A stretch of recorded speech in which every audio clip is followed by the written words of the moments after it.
Vážená odborná komise a milí sledující, já si pro vás připravil prezentaci své středoškolské odborné činnosti na téma syntéza komplexů přechodných kovů a charakterizace magnetických vlastností. Možná se ptáte, proč toto téma? Magnetické vlastnosti látek, specificky v mém případě komplexů kovů, je velice zajímavé téma. Příkladem můžou být tzv. Monomolekulární magnety, což jsou látky, které pod určitou teplotou, které říkáme teplota blokace, jsou schopny udržet pro nás čísla 0 a 1. Tyto čísla využíváme jako tzv. Bity pro ukládání informací. Důležité je se zaměřit na to, že ukládáme informace na úrovni angstrémů. V současné době ukládáme informace na úrovni nanometru. Tedy tímto způsobem bychom byli schopni znásobit vložené prostory 100násobně až 1000násobně. Stěžejní je ale to, že teplota blokace, o které jsem se před chvilkou zmínil, dosahuje průměrně u monomolekulárních magnetů teploty 4 kelvíny, což je relativně nízká teplota. Nejvyšší teplota blokace, která byla objevená, dosahuje pouze teploty 80 kelvínů, což je teplota kapalného dusíku. A teď již k mé práci. Jako první se má práce věnuje syntéze ligandu Na2-pyra. Ta byla připravena bazickou kondenzací pyridin 2 karbaldehydu a H2IP, což je 2-aminopropan-2-il, fosfonová kyselina monohydrát. Vznikla nám šifová báze, která, jak je známo, je relativně nestabilní. A také to šlo vidět. Sice jsme náš ligand izolovali jako pevnou látku, ale z NMR spektra, které vidíte napravo, lze pozorovat, že tato látka není zcela čistá a je znečištěna malým množstvím výchozího fosfonátu. Toto množství jsme se snažili odstranit rekrystalizací, ale došlo k tomu, že se toto množství dokonce zvýšilo. Tedy jsme usoudili, že dochází k hydrolýze našeho ligandu, tedy jsme zvolili přípravu našeho ligandu in situ, tedy v roztoku. Tímto způsobem jsme připravili 4 komplexy solí kovů, tedy kobaltu, niklu a zinku. Ty jsme následně izolovali z roztoku a pomocí instrumentálních metod jsme také určili jejich vlastnosti. Jako první byl izolován komplex 1, neboli komplex s kobaltem. Jedná se o heptanukleární komplex, který je pro moji práci asi nejdůležitější z důvodu, že jako jediný jsme tento komplex charakterizovali na magnetické vlastnosti, což bylo téma mé práce. Magnetické vlastnosti charakterizoval pán profesor Zdeněk Trávníček na Univerzitě Palackého v Olomouci.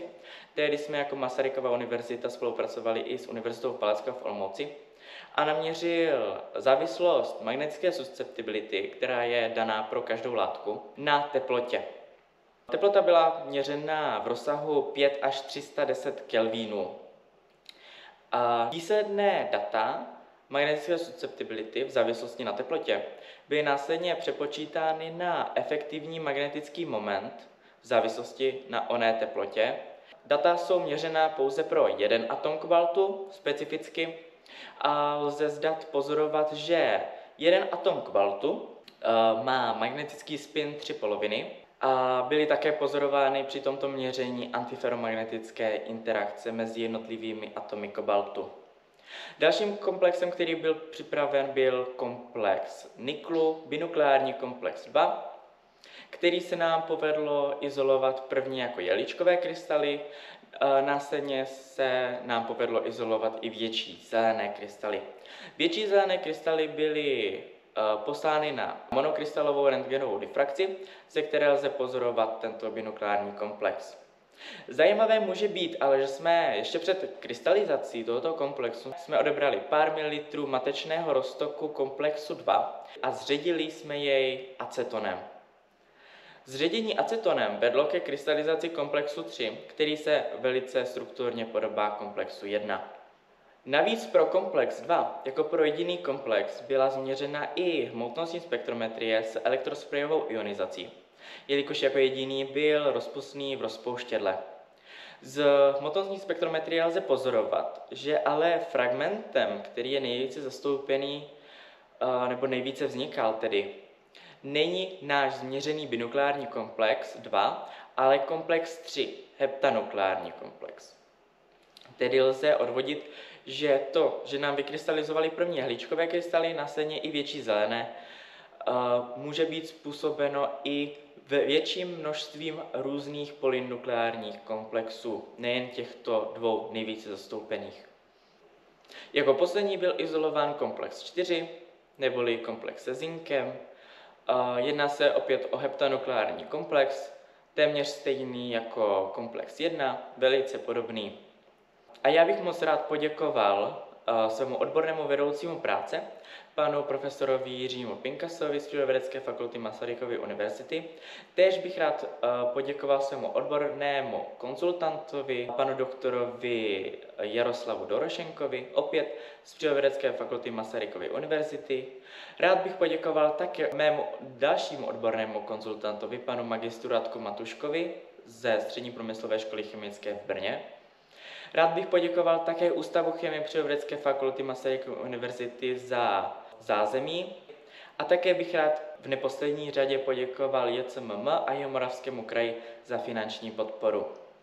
Závěrem je, že se nám povedlo izolovat 4 komplexy solí kovů, zinku, niklu a kobaltu.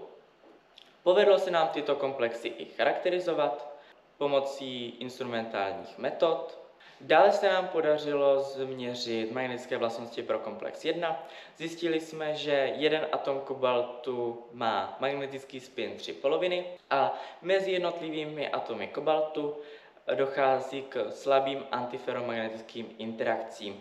Také jsme zjistili, že ligandové pole je slabé, tedy není vhodné pro přípravu monomolekulárních magnetů. A já děkuji za pozornost.